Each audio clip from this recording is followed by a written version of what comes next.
In this video, we're going to talk about importing comps from Zillow.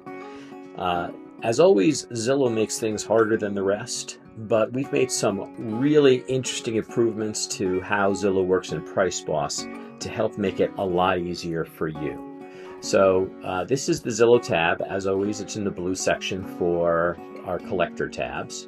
And you'll notice that in past versions, there was a column A over here where you would input all the scrapes for Zillow. That does not exist anymore.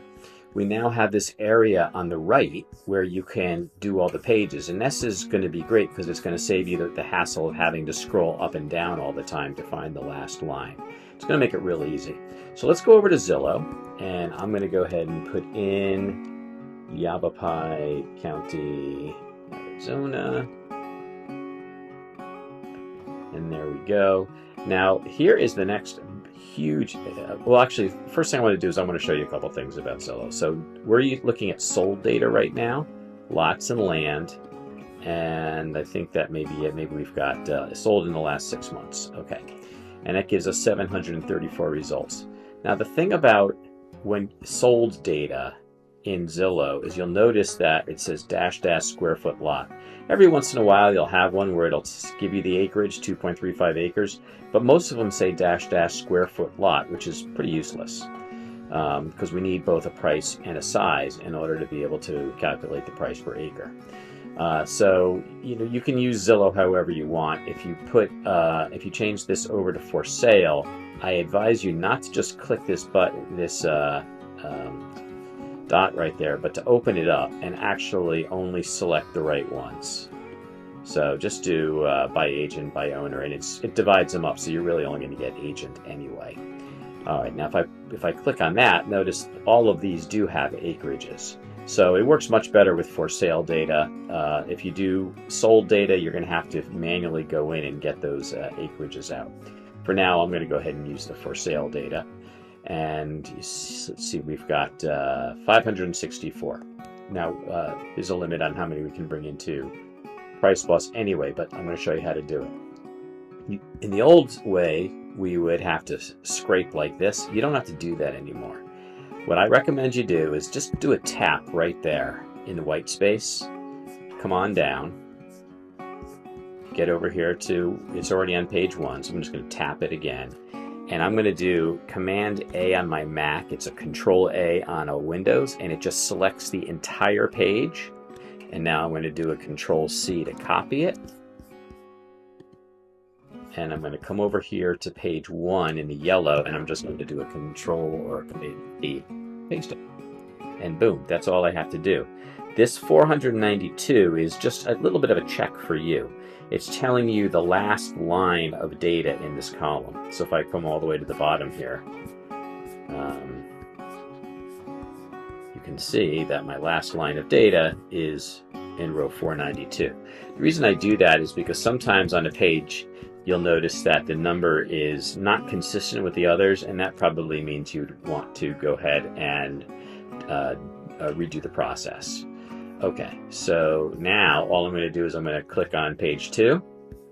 I'm going to do a quick click right there, and what that does is it unselects everything on this page to make sure you're getting a clean scrape. And I'm going to click it again right there and do a Command A and a Command C to copy. And I'm going to come over here to page 2 in the yellow, and I'm going to paste it. And it's got to go through its little process here, so it may not instantly tell you what the number is, but pretty quick. So 501, that's pretty close to 492. That looks pretty good. So I'm going to come back. I'm going to go to page 3, click. I'm going to come down, and I'm going to say Command A, Command C.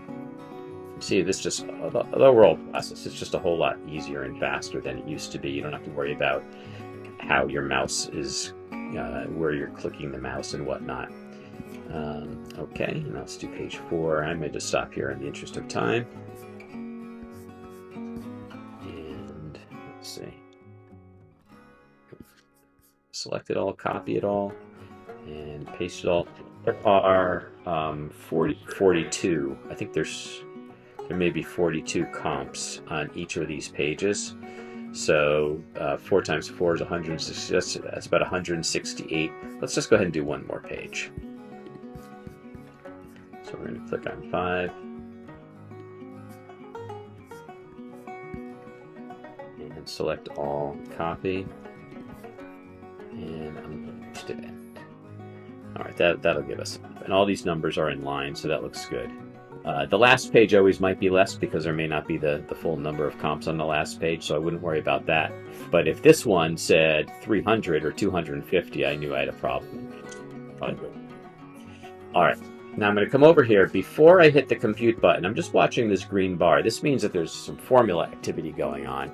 And we're doing a whole lot of chunking in the background to take all of that data, pull out what's relevant, and be able to present it to you just so.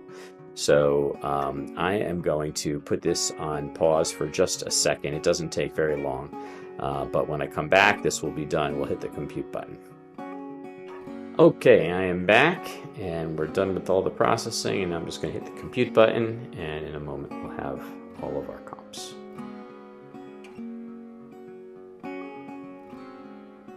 So it looks like we got 200 out of that. That means there's 200 with both price and acres.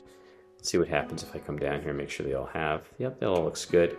Now, one thing I want to notice, and this is true of all of them, LOA Realtor and Zillow, what you can't see here, but it's there, in this black column, if I click on this, notice it's got the address of this particular property, whatever's been provided. And we're ready to go. So now we've got all of our comps, and in the next video I'm going to show you how to bring it all together in comp data. Good luck.